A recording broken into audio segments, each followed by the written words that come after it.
السلام عليكم ورحمة الله وبركاته.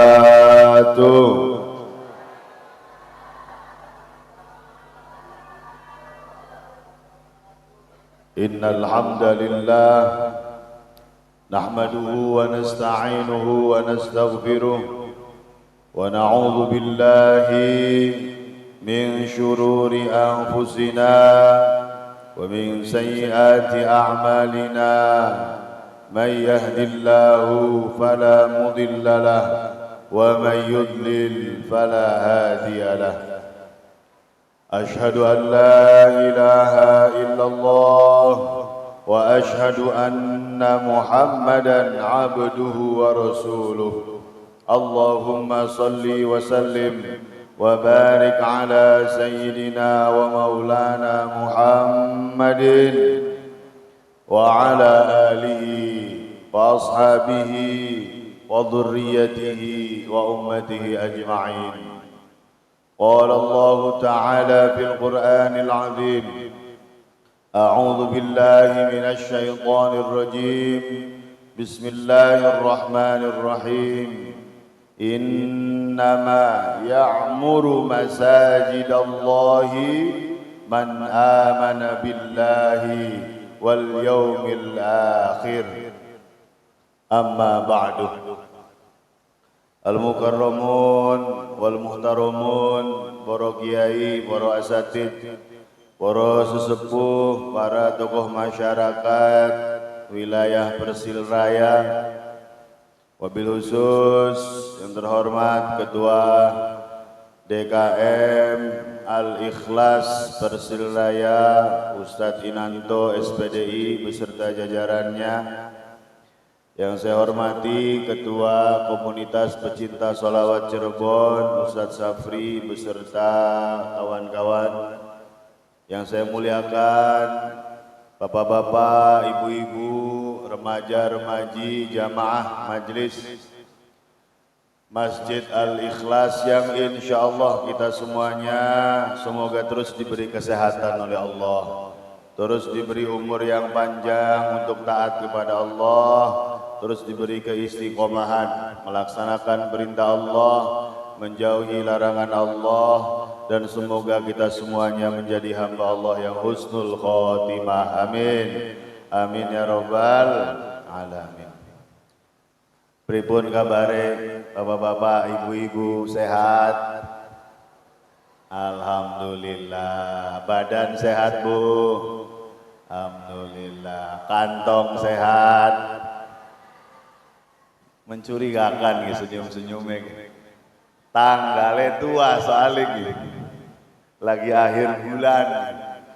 Moga-moga sehat lahir batin KB, amin.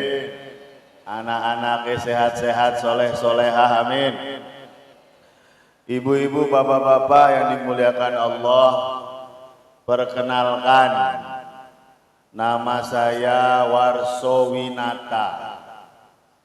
Warso itu lelaki, Winata itu ganteng.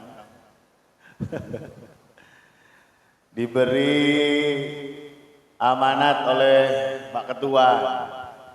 Biasanya ketemu di kampus dulu, kemudian sekarang sering ketemu di Masjid Shirathul Mustaqim, Jasa Marga. Biasa ngisi kajian juga di Masjid Shirathul Mustaqim. Hari ini sebuah kebanggaan buat saya bertemu dengan bapak-bapak kembali. Kenapa kembali? Karena saya pernah kesini sebelumnya. Namun masjidnya belum seindah ini. Masya Allah, sekarang sudah rapi, sudah bagus. Ini adalah sebuah nikmat buat kita, khususnya warga Persil Raya. Semoga bagus masjidnya, bagus kegiatannya, rame jamaahnya. Amin. Ya Robbal. Hari subuh pirang baris gini Pak. Subuhe pirang baris. Loro. Oh, jare jeli malas. Tapi siji-siji je. Insya Allah semakin kesini nanti Masjid Al-Ikhlas semakin ramai jamaahnya, amin. Karena apa? Seperti yang kita sampaikan di ayat di dalam surah At-Taubah yang saya bacakan dalam muqaddimah tadi, bahwasannya Allah begitu mengharapkan kita sebagai umat Nabi Muhammad untuk memakmurkan masjid. Allah berfirman, innama ya'muru masajidallah man amana billah wal yaumil akhir, ila akhiril ayat. Sesungguhnya orang yang memakmurkan masjid, dia adalah orang-orang yang beriman kepada Allah dan beriman kepada hari akhir. Dan ditutup ayat tersebut, ulaika ayyakunu minal muhtadin. Insyaallah orang-orang yang memakmurkan masjid akan menjadi orang-orang yang diberi petunjuk oleh Allah. Alhamdulillah. Luar biasa. Fadilah keutamaan memuliakan masjid. Oleh karena itu mari kita sama-sama, wabil khusus di momen Idul Adha ini, di mana hari ini kita masih dalam hari tasyrik, moga-moga masjid ini dan seluruh jamaahnya mendapat keberkahan dari Idul Adha dan keberkahan dari Masjid Al-Ikhlas ini.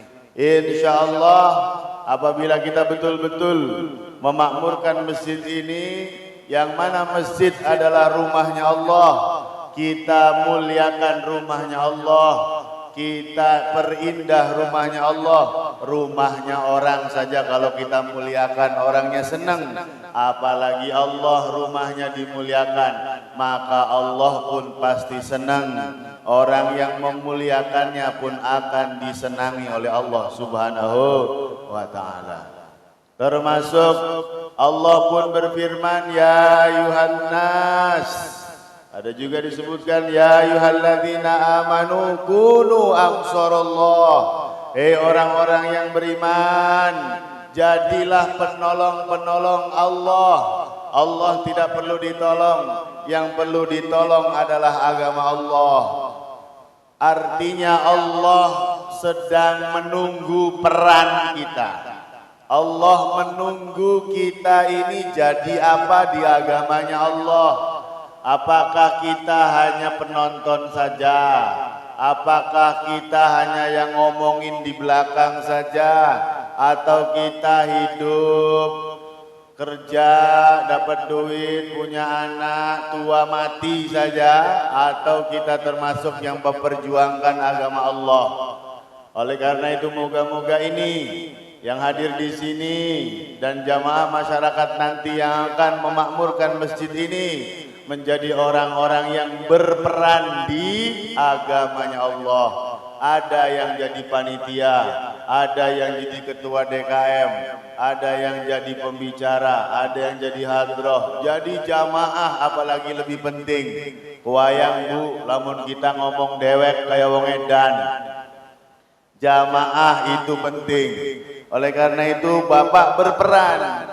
Walaupun hanya menyimak, itu bukan hanya menyimak, tapi peran Bapak Ibu di sini luar biasa. Apalagi pemuda-pemuda yang hadroh, tim sholawat dan semuanya. Insya Allah apabila kita istiqomah, ini akan menjadi saksi kita di mata Allah nanti. Ketika ditanya kamu perannya apa di dunia untuk agama Allah, saya uripe mangan turu, nguripi keluarga baik. Tidak, saya tidak nanya. Saya nanya buat agama Allah apa yang kita lakukan. Oleh karena itu insya Allah ini akan menjadi saksi buat kita. Kita sedang berperan untuk melangsungkan dakwah Nabi Muhammad sallallahu alaihi wasallam. Siapa lagi kalau bukan kita yang melanjutkan? Bayangkan kalau kita biarkan zaman sekarang yang anak-anaknya kadang-kadang, pemudanya kadang-kadang terlena dengan HP-nya, terlena dengan medsosnya, ngaji susah, disuruh ke masjid susah. Ini yang ada di sini ini termasuk sudah muda semuanya. Yang muda-mudanya sebelah sini sudah muda Pak. Saya nggak nyebut tua, sudah muda. Ini gimana kalau yang muda-muda kita dibiarkan saja? Kita tidak ajak mereka untuk meremehkan masjid. Bayangkan Indonesia 50 tahun ke depan. Bayangkan Indonesia 100 tahun ke depan. Bayangkan agama Islam 100 tahun ke depan. Kalau kita tidak bergerak sekarang, kita gerakkan masjid kita. Moga-moga Allah berikan hidayah mereka yang muda, yang sudah muda, sehingga mereka datang ke masjid memeriahkan masjid kita, dan moga-moga kita husnul khotimah. Amin ya rabbal alamin. Hadirin yang dimuliakan Allah. Pada hari ini kita masih berada di bulan tasyrik. Bulan Idul Adha atau Hari Raya Idul Adha ini adalah ternyata, karena mungkin kadang-kadang kita terlena kaken nyate jadi blekelingan. Wis nyate dorong Bu. Nyembelih pirang sapi nih gini Kang Inanto. Alhamdulillah kebagian deh Bu. Moga-moga tahun depan kurbannya tambah banyak, amin. Masjidnya bagus, kurbannya moga-moga tambah bagus, amin. Mangga aja sampai unggal tahun ngenteni kupon kurbannya baik. Mulai nabung ambil bagi-bagi kupon kurban. Idul Adha ternyata karena kita terlena mungkin atau lupa, ini tuh di bulan Zulhijjah. Bulan Zulhijjah itu adalah bulan terakhir di tahun Hijriyah. Kurang dari 3 minggu lagi kita tahun baru maning, tahun baru Hijriyah. Sekarang tahun 1447, sedelat maning 1448. Alhamdulillah. Kenapa perlu disampaikan?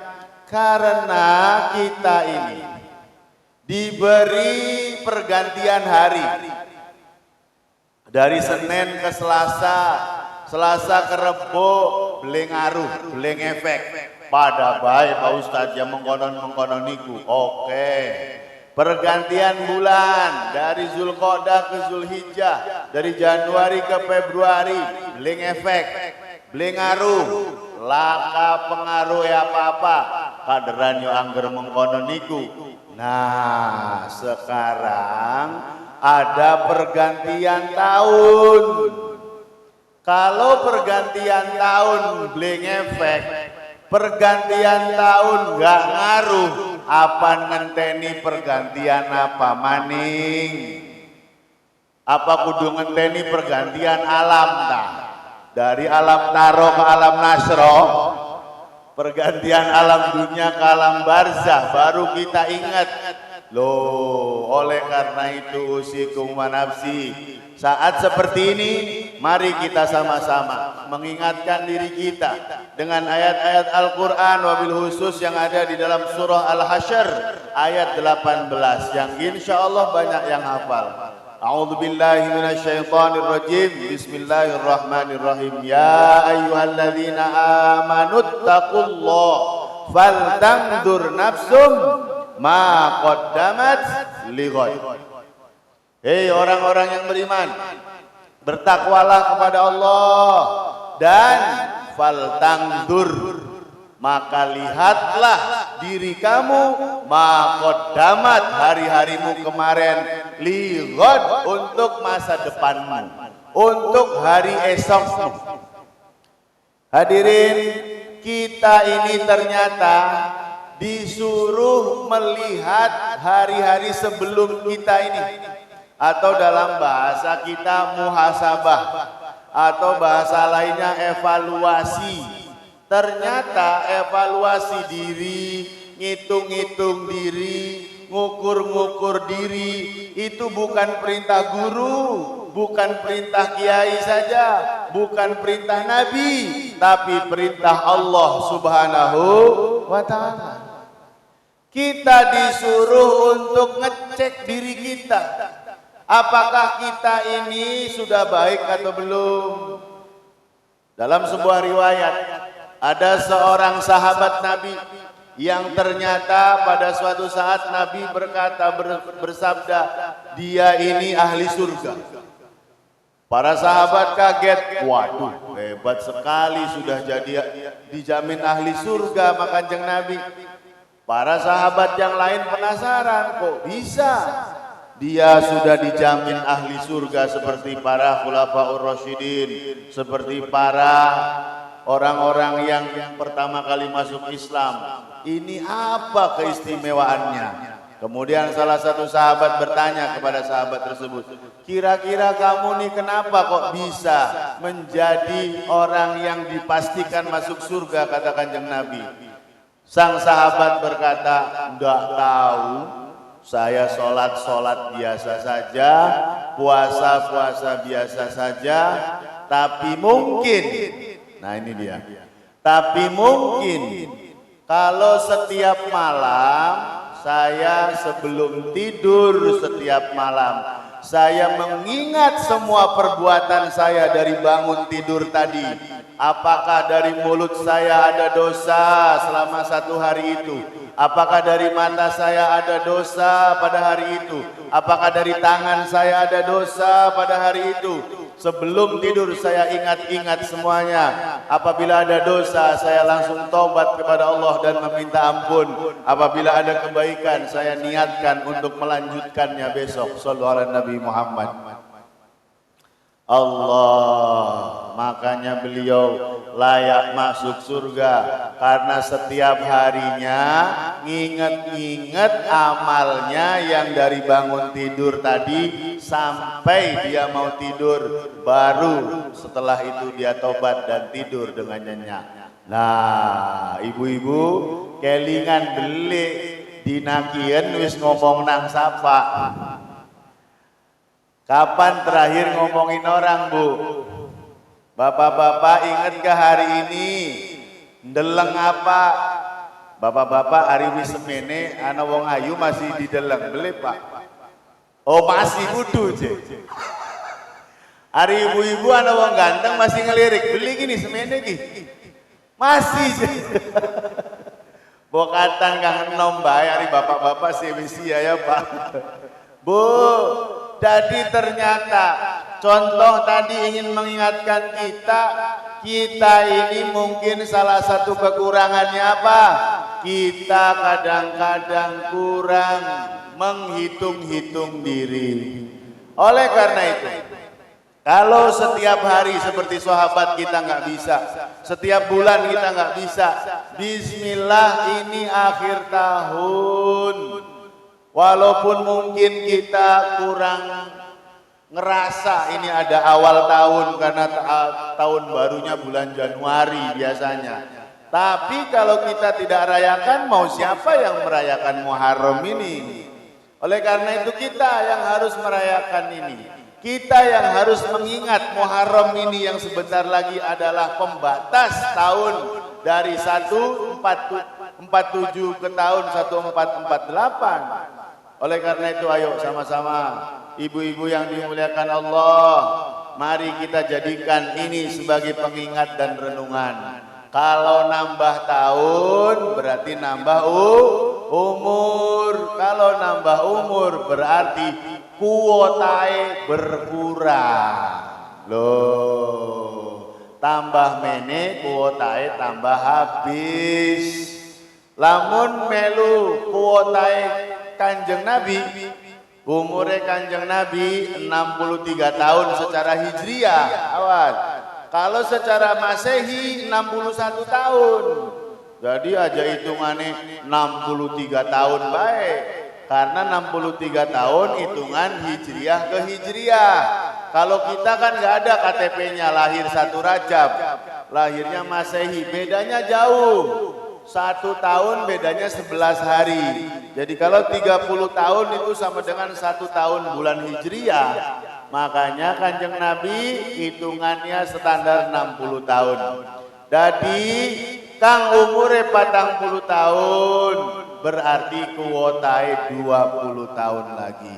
Pak Ustadz anak kang 70 tahun, ada yang 80 tahun, bonus. Bonus. Kita harus jadikan apa yang Allah sampaikan di dalam surah Wal Asri. Apa dalam surah Wal Asri? Wal Asri. Innal insana lafi khusrin. Apa wal asri? Demi masa. Betul.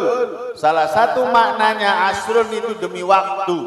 Tapi asrun itu maknanya yang lain sering kita baca. Usolli fardol asri. Jadi asrun itu artinya demi waktu asar, salah satu maknanya. Bukan hanya demi waktu, tapi fokus ke demi waktu asar. Ini yang disampaikan Imam Mutawalli Sya'rawi di dalam tafsirnya Khawatirul Imaniyah yang saya kaji juga di Masjid Istiqlal. Apa kata Imam Mutawalli? Salah satu makna wal asri itu adalah demi waktu asar. Kenapa kok Allah fokus ke waktu asar? Emang waktu zuhur gak penting? Emang waktu subuh gak penting? Penting semua. Tapi menurut Allah yang paling penting yang harus hati-hati adalah waktu asar. Kenapa? Karena manusia siklus hidupnya itu seperti sholat. Kalau baru lahir namanya subuh. Kalau sudah mulai dewasa sudah zuhur. Kalau mau maghrib itu namanya asar. Nah, isya itu dianggap wis peteng, wis ning alam barzakh. Jadi hidup manusia dilihat dari surah Wal Asri dibagi menjadi 4 siklus. Subuh, zuhur, asar, maghrib. Nah, sekarang kira-kira asar ini berapa tahun? Kalau dihitung dari hitungannya, nah umur Nabi 60 tahun dibagi 4 siklus, berarti 15 tahun. 0 sampai 15, 15 sampai 30 kita sudah mulai kuliah dan kerja, 30 sampai 45 kita sudah mulai mapan, 45 mau ke 60 itu berarti sudah asar. Oh.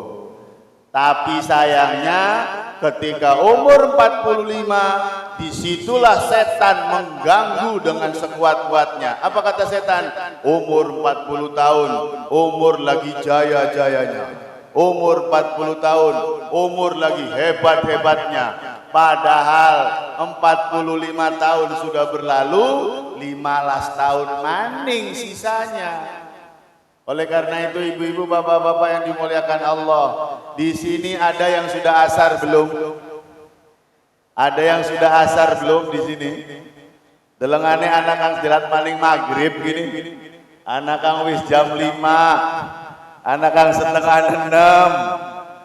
Anak kang wis isya tapi masih bonus gini. Oleh karena itu ayo sama-sama usikum wa nafsi, mumpung kita di akhir tahun, yuk kita renungkan. Aja sampai umure wis asar, gayae masih kaya masih bedung. Umure delat maning maghrib, umurnya sebentar lagi maghrib, tapi gayanya kayak masih subuh. Hari Ahad, hari Minggu geal-geol, lari pagi, pating merecet, padahal delengane delat maning maghrib gini. Senam, pating merecet, Masya Allah. Lamun masih nom sih dudu oli, bukan boleh, ya mungkin masih muda.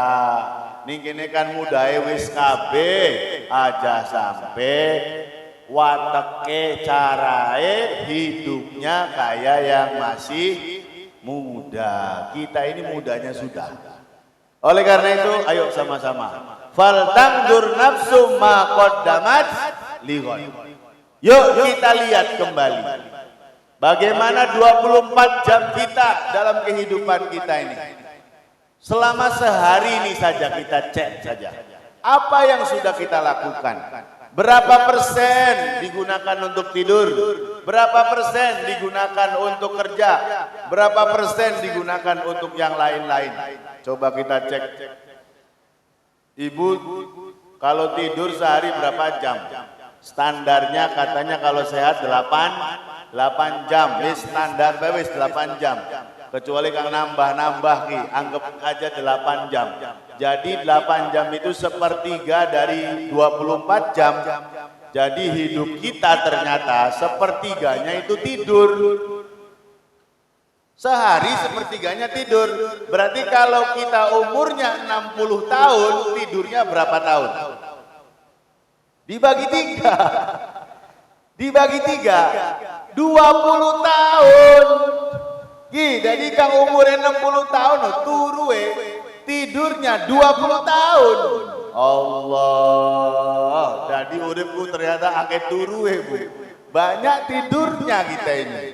Tapi tenang. Kalau tidur tidak dihisab oleh Allah. Rufi al-qalam. Ibu nendang suaminya lagi tidur tidak apa-apa, enggak dosa, Bu. Karena lagi tidur. Artinya tidur nggak ada masalah. 8 jam yang kedua, orang kerja dari jam 8 sampai jam 4. Ya biasanya tukang gitu. Tapi bapak-bapak di sini pejabat semua mungkin. Jadi kerjanya nggak nyampe 8 jam. Paling kerjanya 5 jam, 4 jam. Wis dihitung 8 jam. 8 jam kerja, ibu-ibu kerjanya ngurus anak, anggap 8 jam. Beres. 8 jam kerja, 8 jam tidur. Nah, 8 jam lagi buat apa? Orang Persil Raya ini 8 jam sisanya buat apa? Buat apa, Bu? Ibu-ibu buat apa biasanya? Sisanya buat apa? Tidur sudah, kerja sudah, ibadah, Masya Allah. Hari wong Persil Raya ibadai 8 jam sedinai. Luar biasa, luar biasa. Karena itu salate macahe Al-Baqarah, sujude 10 menit, ruku'e 10 menit, keturuan soalnya. Allah. Dadi kulaki ternyata lamun dihitung-hitung ana 8 jam ki kanggo apa? Walaupun waktu 8 jam kerja kita juga perlu dipertanyakan. Karena saya pernah ditanya, Pak Ustadz, kata Ustadz saya, kalau kerja itu ibadah. Jadi 8 jam saya ini ibadah semua. Alhamdulillah. Bu, saya bilang, yang nanya ibu. Bu, kalau ibadah itu kayak sholat. Sholat itu kalau kita batal, misalnya keluar angin, atau apapun yang membatalkan sholatnya batal. Termasuk kerja juga ibadah kalau itu tidak batal. Jadi dari jam 8 sampai jam 4 kalau nggak batal ibadahnya disebut ibadah. Oleh karena itu jangan sampai kita terlalu wah pede banget saya dari jam 8 sampai jam 4 ibadah. Padahal dalam prosesnya baru jam 9 wis buka-buka HP, buka YouTube, buka TikTok. Barengan bapak-bapak lamun TikTok kan zaman gini temu-temu tengel anak kang goyang-goyang apa? Ada. Lanjut ditonton, lanjut scroll, Pak. Tonton dan scroll, Pak. Ainanto. Temu-temu tengel. Ternyata dilanjutkan batal ibadahnya, batal kerjanya, ibadah kerjanya. Jadi jangan sampai kita terlalu pede bahwasanya kita ibadah terus selama 8 jam. Oke wis anggap saja ibadah, moga-moga lah kakang batal.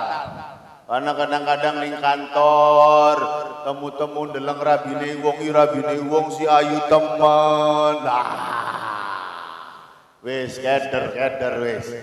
Oleh karena itu ibu-ibu wis 8 jam tidur, 8 jam kerja, 8 jam yang ketiga ini ayo kita sama-sama cek.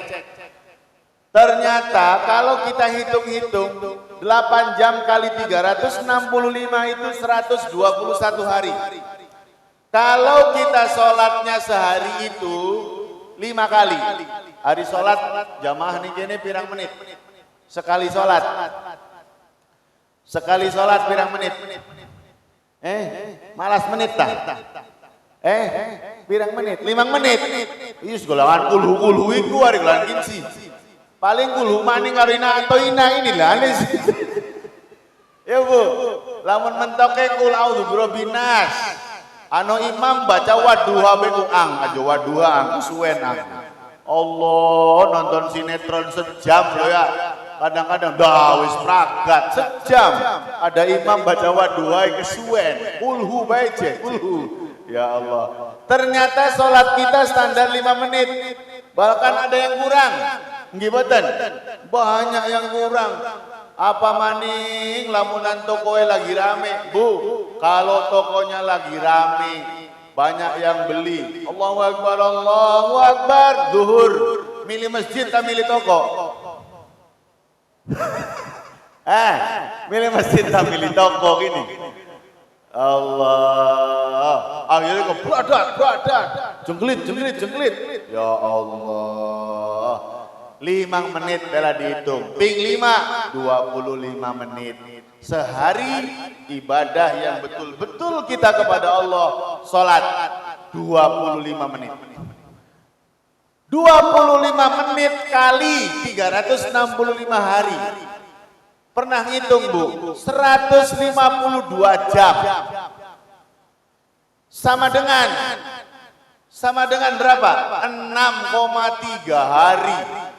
Ya Allah, udah disolati kula lo Bu, ibadah kang bener-bener ya lamun bener, kadang-kadang Allahu Akbar kabiru, kelingan pegawean maning, Allahu Akbar kabiru, kelingan utang maning, ada wis akhir bulan ke, karena hidup itu pusingnya itu ada 2. Hidup kita ini pusing ada 2. 1, jatuh cinta. 2, jatuh tempo. Nah itu masalah. Kalau jatuh tempo ini masalah. Ya Allah, sholatnya kadang-kadang wis anggap baiklah khusyuk lah.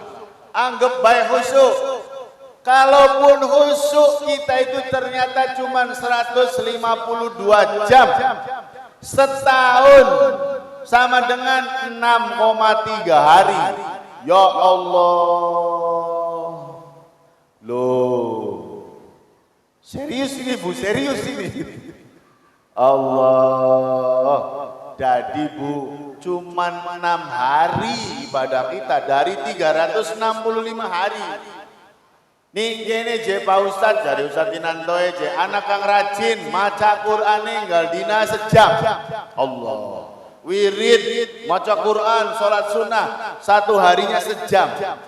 Berarti 1 tahunnya 365 jam. Sama dengan 15 hari. 15 hari sholat sunnah dan baca Quran, 6 hari sholat wajib. 21 hari. Pira aja sepertiga tahun, 1 tahun 121 hari. Masih ana 100 hari lagi. Kanggo apa coba? Kanggo apa coba?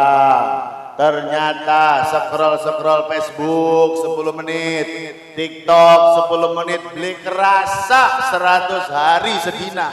Ngobrol. Bapak-bapak mancing, ngopi. Serius ini?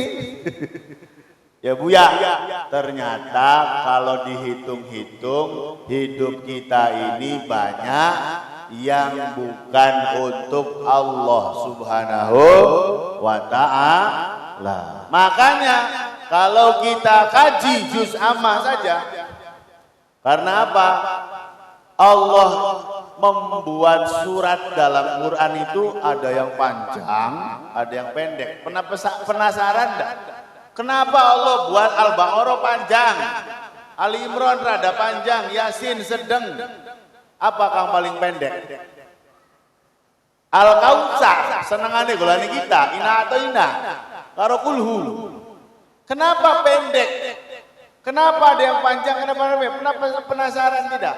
Karena Allah tahu ada gaya-gaya wong Islam ku kang seneng salate panjang. Ada yang seneng bacanya Waqiah. Ada yang seneng dan kang paling akeh macae kulhu, inna atau ina, kul a'udzu birabbinas. Tapi sebetulnya Allah pun tetap ngasih pelajaran penting di dalam ayat-ayat tersebut. Makanya ibu-ibu yang dimuliakan Allah, juz amma itu kalau kita baca, inti dan isinya itu mayoritas mengingatkan kita tentang keimanan kita kepada kebangkitan kita nanti di akhirat. Al-Qari'ah, kiamat. Al-Zalzalah, kiamat. Al-Adiyah, kiamat. Al-Insyiqaq, kiamat. Al-Infitor, kiamat. An-Naba itu cerita tentang kiamat. An-Naba itu artinya berita besar, yaitu tentang kiamat. Amma yatasaalun anin naba'il azim. Mereka bertanya-tanya, maksudnya orang Quraisy saat itu bukan bertanya-tanya pengen tahu, tapi mereka bertanya-tanya ngejek, mana kiamat, mana kiamat. An-Naba itu kiamat. Makanya orang yang menceritakan kiamat itu namanya, orang yang memberitakan An-Naba itu namanya An-Nabi. Jadi Nabi dari zaman Nabi Adam sampai Nabi Muhammad sebetulnya salah satu fokus risalahnya memberitakan tentang nanti itu ada kiamat. Loh Pak Ustadz, buktinya 15 abad yang lalu Kanjeng Nabi sudah ngomong kiamat sampai sekarang nggak ada kiamat. Mana kiamat nggak ada. Padahal Kanjeng Nabi sudah ngomong kiamat sudah dekat, kiamat sudah dekat. Kenapa?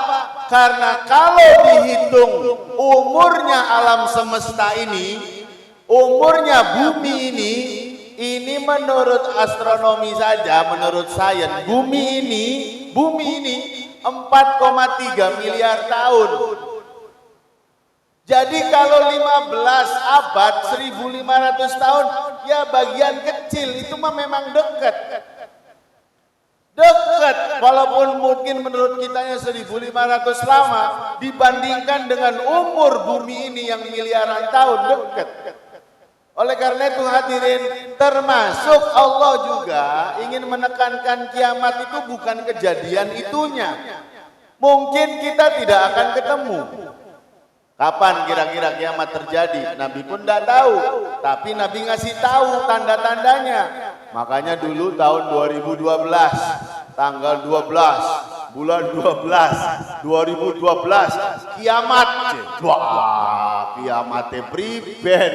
Kata Inka itu, apa namanya, salah satu sekte di Meksiko, 12 kiamat. Akhirnya mereka apa? Mereka buat gorong-gorong, buat hotel di bawah tanah. Disangkanya kiamat tuh di atasnya saja. Kiamat itu wal ardu dakka, bumi dibentur-benturkan. Idza zulzilatil ardu zilzalaha. Zilzalnya, gempa buminya itu sekarang, Bapak dengar gempa bumi di mana? Di Jepang. Kita sudah khawatir dengar gempa bumi di mana? Di Aceh. Kita sudah khawatir. Ini bukan daerah yang gempa, bumi yang gempa itu. Gocok-gocoknya. Allah wan nujumu was-sama'us, subhanallah. Wis tenang, Allah sudah ngasih tahu tandanya banyak. Kita mungkin tidak akan ketemu, tapi kita punya kiamat masing-masing. Gimana? Kiamat yang itu itu mungkin kita tidak rasakan, tapi kita punya kiamat masing-masing. Namanya kiamat sughra, kalau itu namanya kiamat kubro. Karena kalau kita sudah ketemu kiamat kita sendiri, yaitu kematian kita, setelah itu kita tinggal nunggu datangnya kiamat kubro, di mana saat itu al-qari'ah mal-qari'ah wa ma adraka mal-qari'ah yauma yakunun nasu kal farashil mabthut wa takunul jibalu kal 'ainil manfus, dan seterusnya. Oleh karena itu, cerita tentang kiamat ini bukan ingin menceritakan kejadiannya kayak apa, tapi kita punya kiamat masing-masing. Oleh karena itu, usikum wa nafsi bitaqwallah. Mari kita jadikan kesempatan ini buat kita untuk apa? Untuk kembali kepada jalan yang benar-benar diridhoi Allah Subhanahu wa ta'ala. Bapak-bapak, ibu-ibu pernah tidak bertanya, kenapa Allah mewajibkan kita baca surat Fatihah 17 kali sehari? Ya kan? 17 kali, karena 17 rakaat minimal. Ada Fatihahnya semua itu. Kenapa kira-kira? Banyak filosofinya dari setiap ayat. Kali ini saya sampaikan, salah satu yang pentingnya adalah ihdinas siratal mustaqim.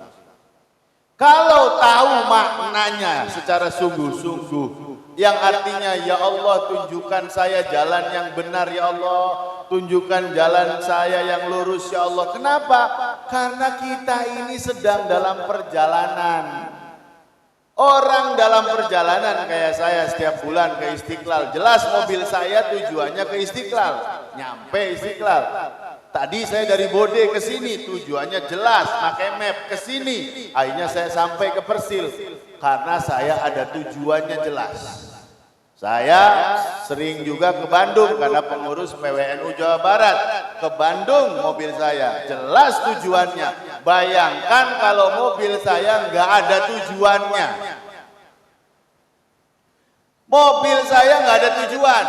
Yang penting mangkat, baik. Akhirnya apa? Kata orang, Pak kanan Pak, kanan. Pak kiri Pak, kiri. Karena nggak ada tujuan. Itu bisa jadi hidup kita, kata Allah. Hidup kita ini kadang-kadang sebenarnya lo pengennya apa sih raku jadi Gusti Allah. Sebenarnya ente gua apa mendi. Ngoyo-ngoyo mengkoten lo sampai sikut kanan sikut kiri ketika pengen jadi pejabat, sampai fitnah sana fitnah sini, jilat sana jilat sini, ente lo sebenarnya lo apa mendi. Ujungnya lo pada baik, ujungnya lo pada baik, innalillahi. Tapi kenapa sampai begitu, kata Allah. Makanya yuk kita perjelas arah kita kemana. Gimana caranya? Ya kita ikuti mapnya. Apa mapnya? Al-Quran. Jadi apa gunanya Quranku? Map kita. Makanya kadang-kadang umat Islam ini sebetulnya sudah dikasih keistimewaan banyak. Umatnya Nabi Nuh, kalau Nabi Nuhnya sudah nggak ada, mukjizatnya sudah nggak bisa dilihat. Umatnya Nabi Musa, Nabi Musanya sudah meninggal, nggak bisa melihat mukjizat Nabi Musa. Umatnya Nabi Isa, Nabi Isanya sudah meninggal, nggak bisa lihat mukjizatnya Nabi Isa. Umatnya Nabi Muhammad, walaupun Nabi Muhammad 1500 tahun yang lalu dipanggil oleh Allah, tapi kita masih bisa melihat mukjizatnya. Apa itu? Al-Quran. Makanya dulu ketika para sahabat tahu, karena para sahabat jiwanya betul-betul paham Quran itu mukjizat. Rasulullah dapat wahyu satu ayat, tulis. Belum ada kertas, tulis di kayu, tulis di pelepah kurma, tulis di batu. Karena tahu ini nih mukjizat, aneh, ini luar biasa. Lah, golongannya kita Quran tinggal baca, Quran tinggal kebet. Quran tinggal ambil, kadang-kadang gratis sudah ada di masjid, tapi abot bisa. Berat sekali dukanya tuh. Ya Allah. Padahal di surat pertama setelah Fatihah, Alif Lam Mim Dzalikal Kitabul La Raiba Fihi Hudal lil Muttaqin. Petunjuk Quran itu map, harus jadi map kita. Tapi kitanya nggak pakai map. Uripku sekarepe dewek. Makanya akhirnya tujuannya nggak jelas. Saya punya tujuan, Pak Ustadz, apa? Saya pengen anak saya jadi dokter semua. Wah. Saya pengen punya rumah banyak. Anak saya rumahnya bagus semua. Saya pengen anak saya jadi ini, jadi ini, jadi ini. Saya pengen perusahaan. Loh. Ternyata targetnya itu. Makanya Allah menyampaikan nasihatnya dalam Al-Quran. Terima kasih. Ini masih semangat aslinya ibu-ibu juga ini. Tapi karena waktu saya juga ditunggu di pondok ada acara lain. Insya Allah kita jumpa lagi. Moga-moga penasaran dan pengen ketemu saya lagi. Sehingga nanti semangat di bulan depan. Bulanan dah ini? Bulanan dah? Anginanto? Oke, bulanan siap laksanakan. Pak Inanto yang ngasih tugas soalnya. Ya, insya Allah kita sama-sama makmurkan Masjid Al-Ikhlas. Kalau setiap hari nggak bisa dengerin tausiah, setiap hari nggak bisa dengerin nasihat, minimal setiap minggu, minimal setiap bulan. Moga-moga ini jadi saksi kita di depan Allah. Saya pernah mendengarkan nasihat Al-Quran. Saya belajar isi Al-Quran. Saya belajar ayat-ayat Quran. Karena insya Allah saya akan jelaskan ayat-ayat Al-Quran dalam pertemuan-pertemuan bulan-bulan ke depan insya Allah. Terima kasih ibu-ibu, bapak-bapak. Banyak sebetulnya yang bisa kita sampaikan hari ini. Tapi karena waktu, moga-moga dari awal tadi saya menyampaikan bahwasannya ini adalah hari akhir di tahun ini. Yuk sama-sama kita renungkan. Jangan sampai mengkonon baik. Kalau kita tidak berubah sekarang, bisa dipastikan di tahun dia dicabut nyawanya oleh Allah, tidak akan berubah. Karena apa? Karena nyawa kita tidak tahu kapan datang ajalnya. Kedua, di dalam Al-Quran kita sudah sampaikan tadi bahwasanya Idul Adha ini adalah sebagai pengingat buat kita untuk terus menjaga diri kita agar kita bersyukur kepada Allah dan beribadah kepada Allah Subhanahu wa taala. Terima kasih atas perhatiannya. Allahumma shalli wa sallim wa barik ala sayyidina wa maulana Muhammad wa sallim wa radhiyallahu tabaraka wa taala kulli sahabatin Rasulillah ajmain. Amin. Allahumma ighfir lana dzunubana wa liwalidina warhamhum kama rabbawna shighara. Allahumma a'inna ala dzikrika wa syukrika wa husni ibadatika. Allahumma ajirna minan nar. Allahumma ajirna minan nar. Allahumma ja'alna wa min dzurriyyatina wa talamidatina wa mujtama'ina min ahli ilmi, ahli ibadah, ahli salah, ahli zakah, ahli khair, ahli Quran ya rabbal alamin. Rabbana taqabbal minna du'aana, Rabbana taqabbal minna du'aana innaka antas samiul alim wa tub alaina innaka antat tawwabur rahim. Rabbana atina fid dunya hasanah wa fil akhirati hasanah wa qina adzabannar. Subhana rabbika rabbil izzati amma yasifun wa salamun alal mursalin walhamdulillahi rabbil alamin. Siril Fatihah. A'udzu billahi minasyaitonir rajim. Iyyaka na'budu wa iyyaka nasta'in. Siratal ladzina an'amta 'alaihim ghairil maghdubi 'alaihim waladdallin.